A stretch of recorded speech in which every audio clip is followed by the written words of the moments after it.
Assalamualaikum warahmatullahi wabarakatuh. Perkenalkan, nama saya Nabila Putri Khairunisa dengan NIM 555220164, mahasiswi jurusan S1 Akuntansi Fakultas Ekonomi dan Bisnis Universitas Sultan Ageng Tirtayasa. Pada video kali ini saya akan membahas salah satu materi pada buku teori akuntansi karya Scott mengenai efisien securities markets. Simak videonya. Akuntansi merupakan suatu mekanisme untuk memungkinkan terjadinya komunikasi mengenai informasi relevan dari pihak yang ada di dalam kepada pihak di luar perusahaan. Selain itu, dengan adanya akuntansi juga memungkinkan untuk dapat dilakukan pengambilan keputusan yang lebih baik, karena akuntansi memiliki manfaat yang dapat digunakan untuk memperbaiki kegiatan operasi pasar sekuritas. Lalu, pasar efisien. Pasar sekuritas efisien adalah tempat di mana harga-harga dari sekuritas yang diperdagangkan pada pasar tersebut setiap waktu menggambarkan secara tepat seluruh informasi yang diketahui secara publik mengenai sekuritas tersebut. Ada 4 poin utama, yaitu harga pasar adalah efisien dalam kaitannya dengan informasi yang diketahui secara publik. Orang-orang yang memiliki informasi dari dalam akan lebih banyak tahu daripada pasar. Yang kedua, efisiensi pasar adalah sebuah konsep relatif. Pasar adalah efisien relatif terhadap saham dari informasi yang tersedia secara publik. Tidak ada sesuatu dalam definisi yang menyarankan bahwa pasar adalah maha tahu dan bahwa harga pasar selalu menggambarkan yang benar-benar mendasari nilai perusahaan. Harga pasar dapat benar-benar menjadi salah dengan hadirnya informasi dari dalam. Yang ketiga yaitu investasi merupakan permainan yang adil.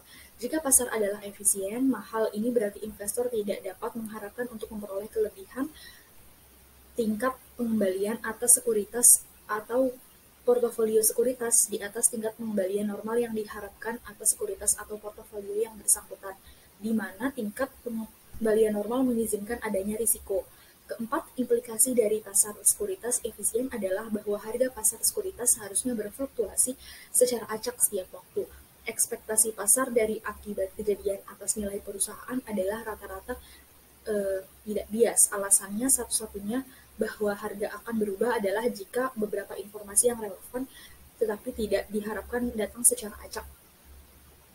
Sehingga jika memeriksa urutan waktu yang dibentuk oleh tahapan perubahan harga untuk sekuritas tertentu, urutan ini seharusnya berfluktuasi secara acak setiap saat sesuai dengan teori efisiensi pasar.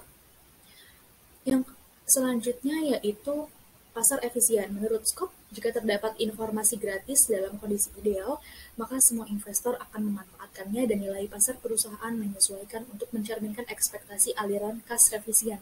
Dengan kata lain, semua informasi yang didapat tersebut benar-benar terlihat pada keadaan di pasar perusahaan tersebut, dan semua investor akan mendapatkan informasi yang sama dan return yang normal.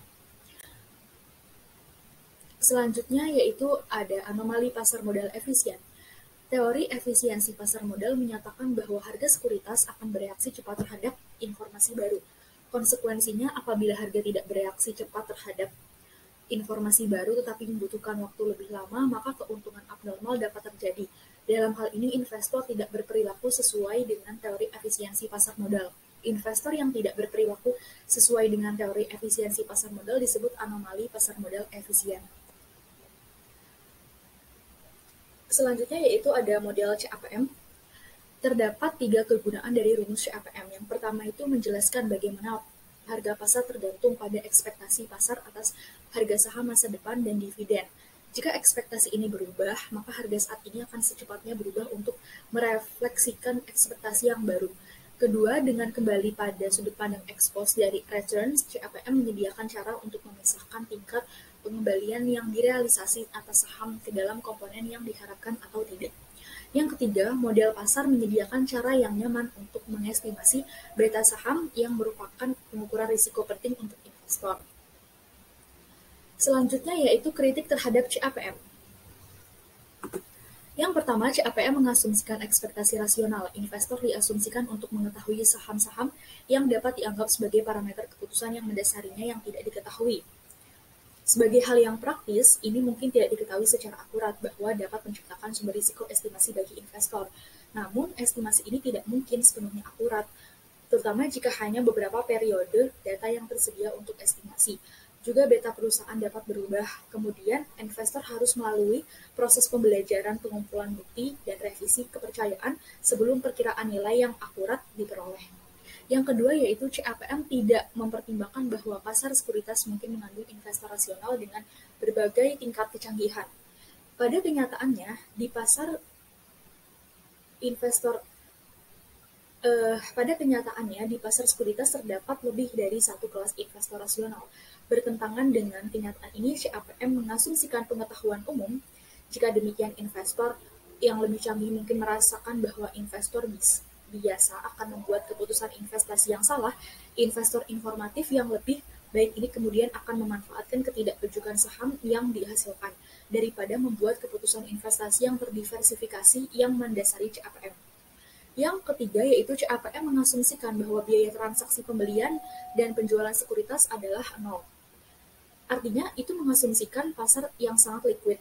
Padahal secara realistis pasar tidak sepenuhnya liquid. Selalu ada biaya pembelian dan penjualan saham seperti biaya broker dan penyebaran tawaran. Juga tergantung pada tingkat likuiditas. Transaksi besar mungkin mempengaruhi harga. Selanjutnya likuiditas pasar dapat bervariasi dari waktu ke waktu, menciptakan risiko likuiditas. Yang keempat, yaitu CAPM mengasumsikan rasionalitas investor. Asumsi ini telah lama dipertanyakan. Jika pemodelan ekonomi peran informasi di pasar modal adalah untuk pulih dari kritik yang telah dibuat menentangnya, perlu untuk membela rasionalitas investor atau mengembangkan model untuk menggabungkan perilaku rasional dan non-rasional. Juga model yang lebih realistis yang mengendurkan asumsi harapan rasional. Pengetahuan umum dan likuiditas pasar yang sempurna harus dikembangkan. Selanjutnya yaitu implication of efficient securities markets for financial accounting. Jadi yang pertama itu implikasi besar yang adalah bahwa kebijakan pertama akuntansi yang diadopsi oleh perusahaan tidak mempengaruhi harga-harga sekuritas mereka. Sepanjang kebijakan ini tidak memiliki dampak arus kas diferensial. Penggunaan kebijakan akuntansi yang khusus diungkapkan dan informasi yang cukup diberikan sehingga pembaca dapat mengkonversikannya terhadap kebijakan yang berbeda. Yang kedua, disebut pasar sekuritas efisien berjalan bersamaan dengan pengungkapan penuh atau full disclosure. Yang ketiga, efisiensi pasar mengimplikasikan bahwa perusahaan seharusnya tidak terlalu memperhatikan investor yang naif, yaitu informasi laporan keuangan tidak perlu disajikan begitu sederhana sehingga setiap orang dapat memahaminya. Hal ini karena investor yang mengerti informasi dalam laporan keuangan akan terlibat dalam keputusan membeli atau menjual berdasarkan atas informasi yang diungkapkan, yang akan menggerakkan harga pasar ke arah level efisien. Yang keempat, bahwa akuntan sedang dalam kompetisi dengan penyedia terakhir informasi yang lain, seperti analisis keuangan, media, pengungkapan oleh pegawai perusahaan, dan lain-lain. Selanjutnya yaitu asimetri informasi. Dalam asimetri informasi ini terdapat dibagi dua, yaitu adverse selection, yaitu jenis asimetri informasi di mana ada pihak yang terkait dengan transaksi perusahaan. Misalnya orang dalam memiliki informasi tentang aset yang diperdagangkan sedangkan pihak lain atau investor biasa tidak memiliki informasi yang sama. Hal ini dapat dilakukan oleh manajer atau orang dalam perusahaan dengan mengendalikan penyerahan informasi kepada investor sesuai dengan kepentingannya. Yang kedua yaitu moral hazard, yaitu jenis asimetri informasi di mana ada pihak yang terkait dengan transaksi perusahaan yang dapat mengamati secara langsung berjalannya transaksi tersebut, sedangkan pihak lain tidak dapat melakukan hal yang sama. Hal ini dapat terjadi karena adanya pemisahan kepemilikan dan pengendalian terhadap perusahaan. Pemilik dan kreditur tidak mungkin dapat secara langsung mengamati berjalannya transaksi perusahaan.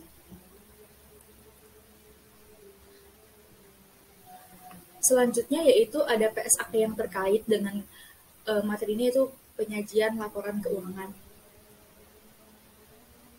Di sini juga saya mencantumkan jurnal internasional yang berjudul The Financial Services Industry and Associated Role of Incentive atau Punishment, Moral Hazard, and Conflicting of Interest in the 2008 Financial Crisis. Analisis ini telah mengidentifikasi kelemahan struktural umum di seluruh rantai makanan sekuritas Kelemahan struktural tersebut antara lain insentif yang tidak tepat, tidak adanya hukuman, moral hazard, dan konflik kepentingan. Kami melihat dampak penuh dari kelemahan struktural ini ketika kami melihat kemunculannya bersama di seluruh sistem keuangan.